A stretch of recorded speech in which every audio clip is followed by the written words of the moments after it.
केलंस का कधी कुणावर? नाही नाही केलंय पण ते जाऊ दे आता. प्रेम म्हणजे फिलिंग. प्रेम म्हणजे अटॅचमेंट. प्रेम नसतं तर काय लाईफच नसती राहिली ना. प्रेम झाल्यावरच सेक्स होणार.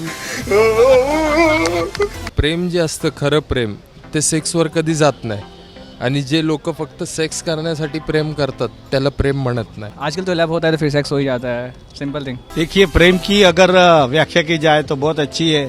निसर्ग से भी प्रेम हो सकता है. आदमी का एक दूसरे के साथ लगाव वाला भी प्रेम होना चाहिए. मला असं वाटतं की गावाकडच्या लोकांना हे सगळं समजून घ्यायला थोडा वेळ लागेल. शहरातले लोक काही समजून घेतलेलंच आहे त्यांनी. प्रेम म्हणजे असं नाही की तिनं तुम्हाला तेवढंच इंटेन्शनली किंवा तुम्ही ज्या इंटेन्शनली तिला लाईक करता जे करता ते तिनं केलंच पाहिजे. तुमचं प्रेम आहे याचा अर्थ असा नाही की तुम्ही तिच्यावर फॉर ग्रँटेड घेऊ शकता तिला.